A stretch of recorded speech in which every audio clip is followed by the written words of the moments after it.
Hello and welcome to the Chinksey Sports Presents, the Premier League show, powered by chinkseyMEDIA. And we are back again for episode 36. Find us on all digital platforms such as Spotify, Apple Podcasts and Amazon, to name but a few.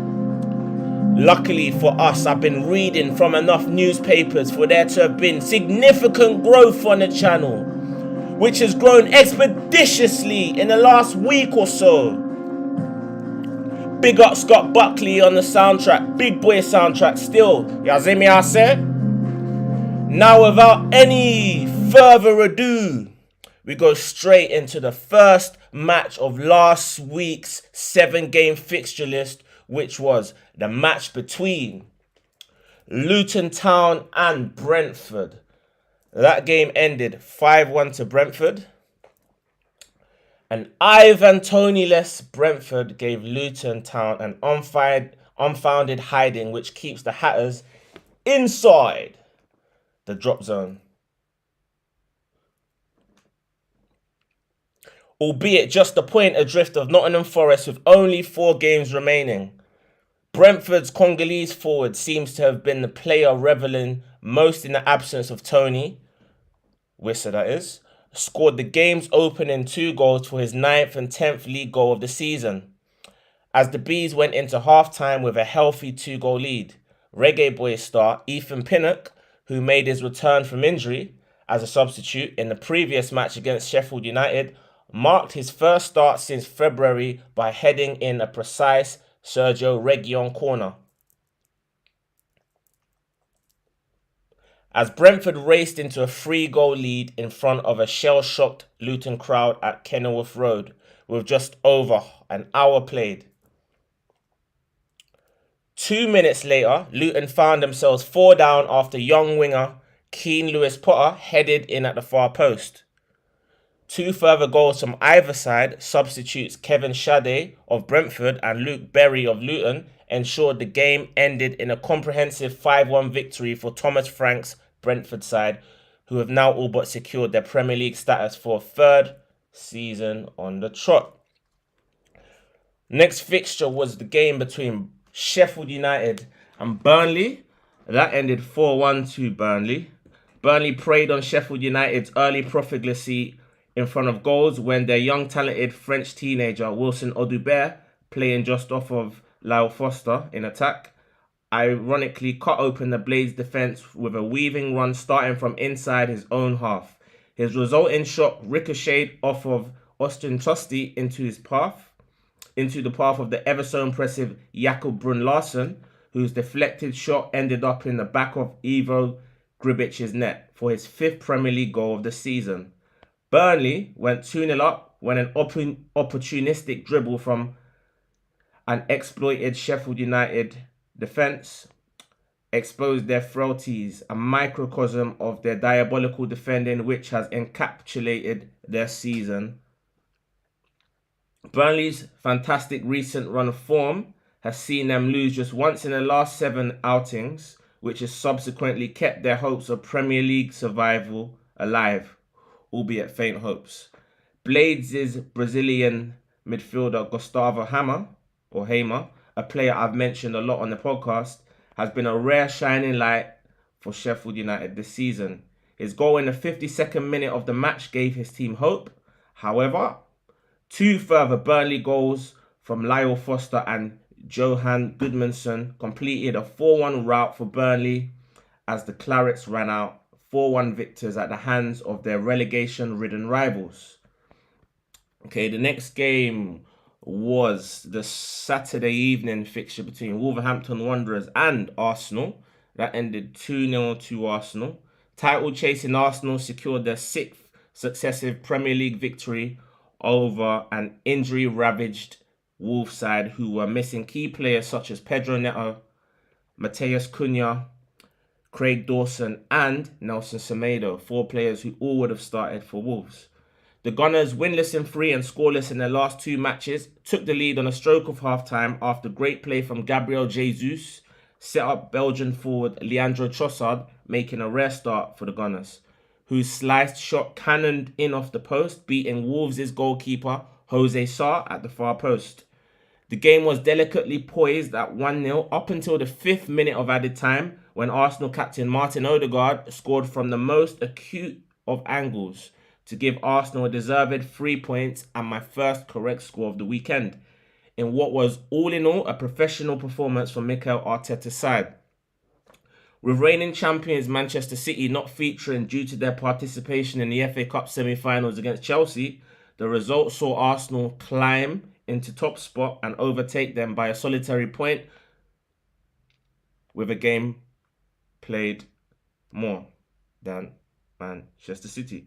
Okay, the next fixture was the Sunday game between Everton and Nottingham Forest in a relegation 6-pointer full of controversy. That game ended 2-0 to the Toffees. Sean Dyche's Everton went some way to consolidating their Premier League position with a hard-fought, if not controversial, 2-0 victory over Nottingham Forest. The Toffees took the lead just before the half-an-hour mark after a long-range daisy cutter from the most unlikeliest of goal scorers, Idrissa Gueye, left Matt Sells powerless and helpless in the Forest goal. The match was overshadowed after what looked like 3 Stonewall penalty shouts for Nottingham Forest, all involving veteran wing-back Ashley Young, formerly of Manchester United and Watford, Aston Villa, all waved away by the referee, all before another long-range strike, this time from Dwight McNeil, formerly of Burnley, secured all 3 points for Everton in a 2-0 victory. "What paper are you reading from?" they ask. The win means that Everton are now 4 points clear of Forest, but most importantly, 5 clear of Luton Town, who currently occupy one of the 3 relegation places. Right, the next game was the one at Selhurst Park between Crystal Palace and West Ham United. Well, that ended in a resounding 5-2 victory for the Eagles. West Ham fans would surely have been forgiven if they were suffering from PTSD from the 6-0 home drubbing to Arsenal, after Crystal Palace raced into a 4-goal lead after goals from Michael Olise, Eberechi Eze, and an Emerson own goal, as well as a goal from Jean-Philippe Mateta, gave the Eagles a mighty 4-0 lead after just 31 minutes of football played. West Ham's Mikel Antonio, who infamously crashed his Lamborghini wearing a snowman costume as his side were preparing to face Palace, ironically, in 2019, around Christmas. This time, he crashed the ball into the back of the net as his side went into the break 4-1 down. Unsurprisingly, Hammers boss David Moyes hauled off Angelo Ogbonna and Thomas Souček at half-time. It took a 64th minute goal from Mateta, who scored Palace's 5th after great play from Eberechi Eze to kill off the game as a contest, before a late Dean Henderson gaff after a simple Tyreek Mitchell back pass made the scoreline slightly less embarrassing as the match ended 5-2. The next fixture on Sunday was the game between, or the next result on Sunday was the game between Aston Villa and Bournemouth. That ended 3-1 to the Villains. An impressive 3-1 victory from Unai Emery's men saw them double down on their Europa Conference League penalty shootout triumph away to Lille to secure their place in the semi-final last Thursday, and also to go 6 points clear of Tottenham in a race for 4th spot, albeit having played 2 more games than their rivals. Bournemouth, incidentally, took the lead from a Dominic Solanke penalty after Matty Cash fouled Bournemouth's young fullback Milos Kerkez after a rash challenge inside the box. That goal was incidentally Solanke's 18th Premier League goal of the season. Villa equalised on a stroke of half-time after Morgan Rogers tied Bournemouth right back Adam Smith in knots before cutting in and slotting beyond Neto. Rogers was subsequently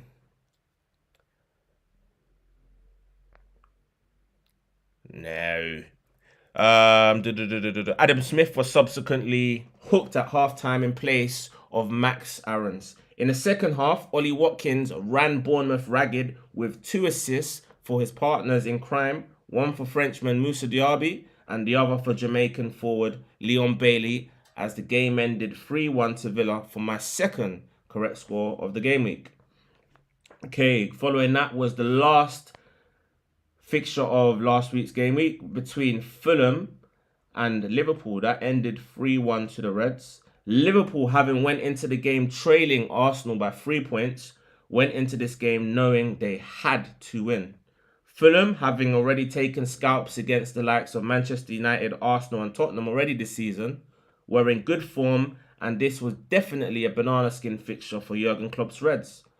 That being said, and all things encompassing, Liverpool took the lead after an exquisite David Beckham-like free kick from none other than their vice-captain Trent Alexander-Arnold to give them a 1-0 lead. However, Timothy Castagne equalised for Fulham on a stroke of half-time after a blocked Rodrigo Muniz shot fell right into his path.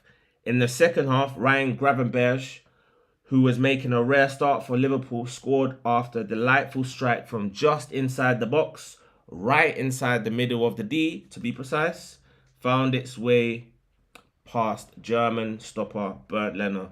We don't do no diddies here. A 72nd minute trademark strike from Diogo Jota sealed all 3 points for Liverpool, who with their win went level with Arsenal at the top of the table, only trailing courtesy of goal difference. Gotta do this. What paper are you reading from? They ask. Okay, a recap of last week. Last week, there were only 7 matches to predict, but I managed to get 2 absolute correct scores, which were Arsenal winning 2-0 at Molineux and Aston Villa winning 3-1 against Bournemouth at Villa Park. In addition, I got 5 correct results out of 7, with the only wrong predictions being Everton. I predicted Everton beating Nottingham Forest 2-0. No, I predicted a 1-0 draw, but the result was a 2-0 victory for Everton. And similarly, I predicted a 1-0 draw between Crystal Palace and West Ham, but that game ended 5-2 to Crystal Palace. This week, there are only, in fact, 6 midweek games, with 1 that has already been played. So let's see if I can correctly predict the next 5 results and get the scores bang on from here on in. With the next fixture being between Wolverhampton Wanderers and Bournemouth at the Molineux Stadium, which I believe has already kicked off. Bournemouth manager Gary O'Neill was sacked by Bournemouth last season despite securing their Premier League status. He will, I'm sure, have a chip on his shoulder and will be desperate to get one over his former side. However, the injury crisis which has hindered his side's form of recent and confidence and also threatened to dampen what has all in all been a very good season for Wolves, a side who many tipped for the drop this season. Similarly, Bournemouth have had periods of very good form and periods of poor form, which has seen them slump between mid-table and mid-table, which is why they find themselves landlocked in mid-table, just a point below Wolves and a further point below 10th placed Brighton Hove Albion. Normally, I would have had this down as a draw, but I've had a last minute change of heart in which I think Bournemouth will take the win and win 3-2.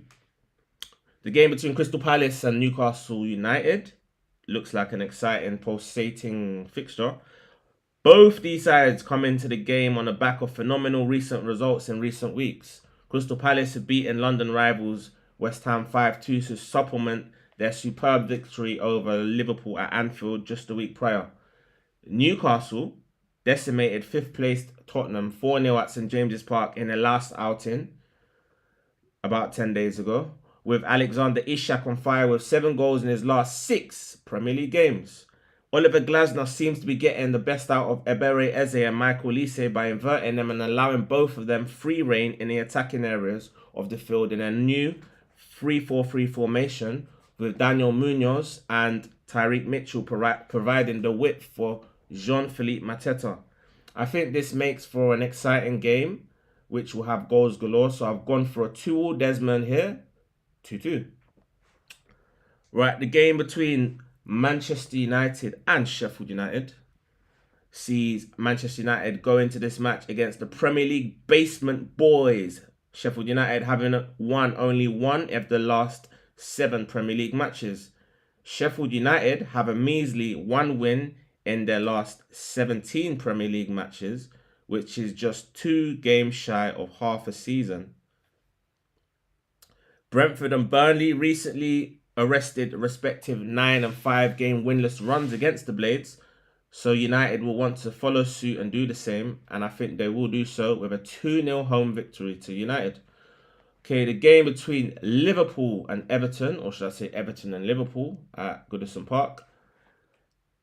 Everton go into this game having only beaten Liverpool once in their last 29 encounters, and going even further back, 4 times in 40 matches. That is insane.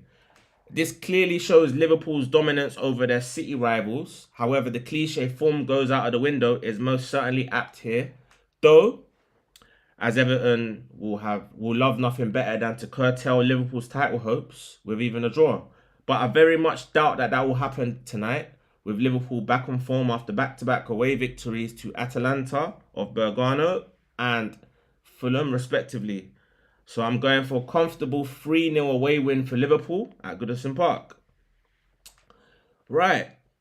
The game between Brighton Hove Albion and Manchester City tomorrow, Thursday, is the last match of this short game week, and it's at the Amex Stadium.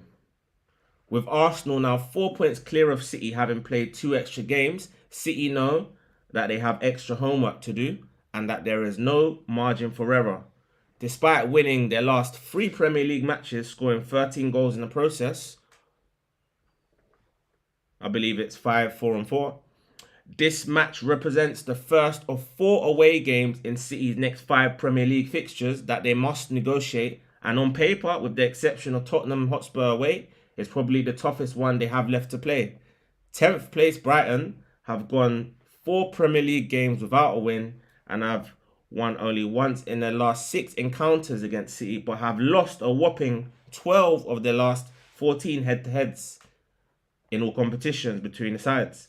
I don't think the result here will be any different to what has generally happened in recent years in terms of what the result will be. I think it will be a tight, potentially nail-biting game, but I think Manchester City will edge that one 2-1. What paper are you reading from, they ask. So anyway, guys, quick one today. We'll be back on Saturday. So in the meantime, don't forget to check us out on Spotify, you know the rest. And also don't forget to like, comment, share, subscribe. And we'll be back again on Saturday afternoon.